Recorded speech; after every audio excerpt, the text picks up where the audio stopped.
കേരളത്തിൽ 3 വർഷം ജോലി ചെയ്ത ശേഷം ബംഗ്ലാദേശിലെത്തി ഭാരതത്തിനെതിരെ വാട്സപ്പ് സ്റ്റാറ്റസ് ഇട്ട ജുവൽ കിങ്ങിനെ പറ്റി ഭീകരവിരുദ്ധ സേന അന്വേഷണം തുടങ്ങിയിരിക്കുകയാണ്. ഐ ലവ് ബംഗ്ലാദേശ് എന്ന ശീർഷകത്തിൽ അതിർത്തിയിൽ AK-47 തോക്ക് പിടിച്ചു നിൽക്കുന്ന സ്വന്തം ചിത്രം ഇയാൾ സ്റ്റാറ്റസായി ഇട്ടത് സംബന്ധിച്ച് വാർത്തയെ തുടർന്നാണ് ഭീകരവിരുദ്ധ സേന അന്വേഷണം ആരംഭിച്ചത്. ഇയാൾക്കുള്ള ഭീകരബന്ധം സൂചിപ്പിക്കുന്ന സ്റ്റാറ്റസ് മണിക്കൂറുകൾക്കുള്ളിൽ അപ്രതീക്ഷിതമായെങ്കിലും ജുവൈലിന്റെ പ്രൊഫൈൽ ചിത്രം ഇയാൾ ബംഗ്ലാദേശിലെ ധാക്കയിൽ നിന്നുള്ള ഒരു വ്യക്തിയാണെന്ന് സൂചിപ്പിക്കുകയാണ്. ജുവൽ കിങ്ങിനെ വാട്സപ്പിൽ ബന്ധപ്പെടാൻ ശ്രമിച്ചെങ്കിലും റിംഗ് ചെയ്തതല്ലാതെ പ്രതികരണമുണ്ടായില്ല. എന്നാൽ അല്പനേരത്തിന് ശേഷം താൻ പൂനെയിലാണെന്നും പുതിയ ഷോപ്പ് തുടങ്ങിയെന്നും മറുപടി ലഭിക്കുകയാണുണ്ടായത്.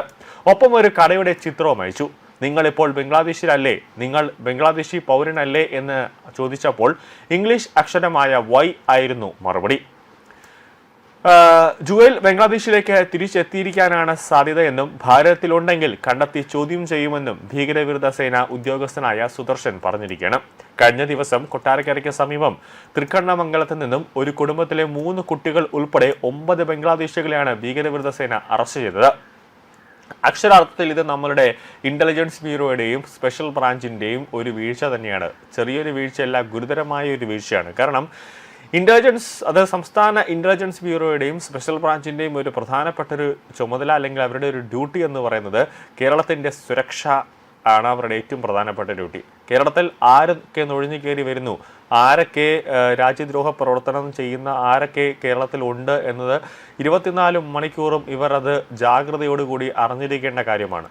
സ്പോട്ടിൽ കേരളത്തിന്റെ മണ്ണിലേക്ക് ഈ തീവ്രവാദികൾ അല്ലെങ്കിൽ രാജ്യദ്രോഹം ചെയ്യുന്നവർ കാലുകുത്തിയാൽ അത് ഇന്റലിജൻസിന്റെയും സ്പെഷ്യൽ ബ്രാഞ്ചിന്റെയും മൂന്നാമത്തെ ഒരു കണ്ണ് വഴി അത് അറിയണം എന്നുള്ളതാണ് ഏറ്റവും പ്രധാനപ്പെട്ട കാര്യം. പക്ഷേ അവർ ഒന്നും ഈ കാര്യത്തിലൊന്നും വലിയ രീതിയിലുള്ള ഒരു ശുഷ്കാന്തി കാണിക്കുന്നില്ല എന്നുള്ളതാണ് ഏറ്റവും പ്രധാനപ്പെട്ട കാര്യം. എന്തെങ്കിലും സംഭവിച്ചതിന് ശേഷം മാത്രം പോലീസിന്റെ ബീക്കൺ ലൈറ്റ് ഇട്ടുകൊണ്ട് 24 മണിക്കൂറും അങ്ങോട്ടും ഇങ്ങോട്ടും ഓടി വെറുതെ പെട്രോൾ കളയാനോ അല്ലെങ്കിൽ SIT എന്ന് പറഞ്ഞിട്ടൊരു സ്പെഷ്യൽ ഇൻവെസ്റ്റിഗേഷൻ ടീമിനെ രൂപീകരിക്കാനോ അല്ലെങ്കിൽ പോലീസ് ആസ്ഥാനത്ത് വട്ടമേശ സമ്മേളനം കൂടിയിരുന്ന് പോലീസ് ഉദ്യോഗസ്ഥർ എല്ലാവരും കൂടെ ഒരു ചർച്ച നടത്താനോ അല്ല. അതിനു മുന്നേ എന്തെങ്കിലും ഒരു കാര്യം സംഭവിക്കാതിരിക്കാൻ അതിനെ തടയിടുക എന്നുള്ളതാണ് ഏറ്റവും പ്രധാനപ്പെട്ട കാര്യം. അല്ലാതെ സംഭവിച്ചതിന് ശേഷം അനുശോചനം രേഖപ്പെടുത്തുകയും അല്ലെങ്കിൽ ദുഃഖവാർത്തയാണെന്നൊക്കെ പറഞ്ഞിട്ട് പ്രസ് റിലീസ് അടിച്ചിറക്കുകയും നോട്ടീസ് അടിച്ചിറക്കുകയും മാധ്യമങ്ങളുടെ മുന്നിൽ വന്ന് സംസാരിക്കുകയല്ല ഒരു പോലീസ് ഉദ്യോഗസ്ഥൻ ചെയ്യേണ്ട ജോലി. കേരളത്തിൽ ഒരു അനിഷ്ട സംഭവങ്ങൾ സംഭവിക്കാതിരിക്കാൻ വേണ്ട മുൻകരുതലുകൾ എടുക്കുക എന്നുള്ളതാണ് ഏറ്റവും പ്രധാനപ്പെട്ട കാര്യം.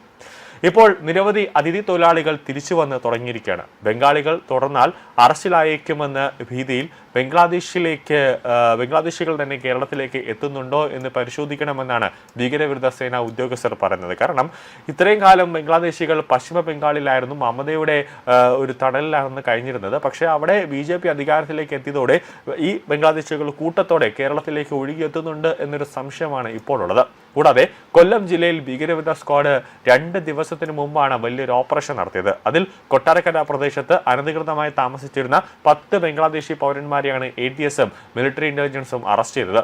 അറസ്റ്റിലായ പ്രതികളിൽ നിന്ന് ഇന്ത്യൻ തിരിച്ചറിയൽ കാർഡുകളും ആധാർ കാർഡുകളും വ്യാജമായി കണ്ടെത്തിയിട്ടുണ്ട്.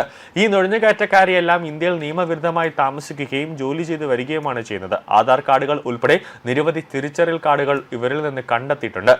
ഇവ ഇപ്പോൾ അന്വേഷിച്ചുകൊണ്ടിരിക്കുകയാണ്. കൂടാതെ വിവരങ്ങളുടെ അടിസ്ഥാനത്തിൽ ഭീകരവിരുദ്ധ സ്ക്വാഡ് കൊട്ടാരക്കരയിൽ റെയ്ഡ് നടത്തിയ 10 പേരെ കസ്റ്റഡിയിലെടുത്ത് ചോദ്യം ചെയ്തു വരുന്നുണ്ട്. പ്രാഥമിക അന്വേഷണത്തിൽ ഇവരെല്ലാം സാധുവായ രേഖകളില്ലാതെ ഇന്ത്യയിൽ താമസിക്കുന്ന ബംഗ്ലാദേശി പൗരന്മാരാണെന്ന് കണ്ടെത്തിയിട്ടുണ്ട്. ആധാർ കാർഡുകൾ ഉൾപ്പെടെ നിരവധി തിരിച്ചറിയൽ കാർഡുകളും സംഘം കണ്ടെത്തുന്നു. ഈ രേഖകൾ യാഥാർത്ഥ്യമാണോ അല്ലെങ്കിൽ കെട്ടിച്ചമച്ചതാണോ എന്ന് കണ്ടെത്താനാണ് അന്വേഷണം ഇപ്പോൾ നടക്കുന്നത്. ഈ വ്യക്തികൾ ഇപ്പോൾ എങ്ങനെ ഇന്ത്യയിലേക്ക് പ്രവേശിച്ചു എന്നും അന്വേഷിക്കുന്നുണ്ട്. കേരളത്തിൽ അനധികൃത കുടിയേറ്റക്കാർക്കെതിരെയുള്ള ആദ്യ നടപടിയല്ല ഇത്. കാരണം നേരത്തെ ജൂൺ 5-ന് കൊച്ചിയിലെ പാലാരിവട്ടം പ്രദേശത്ത് നിന്നും 10 ബംഗ്ലാദേശി പൗരന്മാരെയാണ് പോലീസ് അറസ്റ്റ് ചെയ്തത്. പ്രതികൾ വാടകയ്ക്ക് വീട്ടിൽ താമസിച്ച് സ്ക്രാപ്പ് ഡീലർമാരായി ജോലി ചെയ്ത് വരികയായിരുന്നു.